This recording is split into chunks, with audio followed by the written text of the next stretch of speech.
Herema Wanê ji bo dihan şaristaniyan bûye navendeke giring û ji ber vê yekê pir şûnwarên dîrokiyên wek qeleh, avahî, bendav û lehengên destanan li dû xwe hiştine. Pêkersaz Şehwelat Qiliçê heftê yek salê li bajarokê Ercişa Wanê di bexçeyê xwe da minyatûrên van berhemên dîrokî çê dike.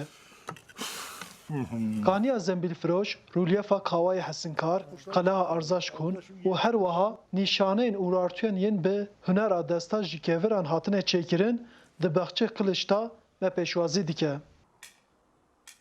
Pêkersaz Qiliç hêj di zarokatiya xwe da di nava derfetên kêm da dest bi wênexîzkirinê kiriye û pişra jî wek hostayê keviran ev 5 sala bi keviran pir, kahnî, gumbet, peyker û minyatûran çê dike. Qiliç hezkirina xwe ya hunerê wiha anî ziman. Az xelkê minewîrê me, erdişê me. Ayrıca zaten zor mu resim çetikir. Bir çay kalem tüne bu. Atoma da kalem tüne me meytev ne dixon. Meytevi me tüne bu. Başa çüme yatılı okula çüm muxant. Az zor bu jî az aşkıvî hüneri bu. Biz zartiya xada kalem hilda navçet bizmar hilda bizmar resmat çetikir. Qiliç got ku ew hez dike şûnwarên şaristaniyên ku li vê herêmê jiyan kirine û herî zêde jî berhemên Kurdan bi hunera xwe pêşkêşî gelê herêmê bike. Xebatê min zaf ser Urartoyê, ser Medanê, ser mesela tariha Türka jî ez ew ki mesela ya ona jî gelek heykeli Türka çekiriye, Emrah Selbi falan çekiriye. Yani bütün halka ez heskim. Kültürü ona jî heskim. Ez zaf jî milletê Kurd ez tabii kültüra Kurdî heskim. Çünkü ez Kurdum.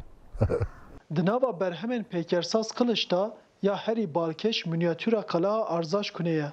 Li gor dîrokzanan ev qeleh li bakurê Erdişê li ser girê Zernekolê beriya zayînê di 1961 da wek paytexta yêkan a şaristaniya ûrartûyan hatiye avakirin.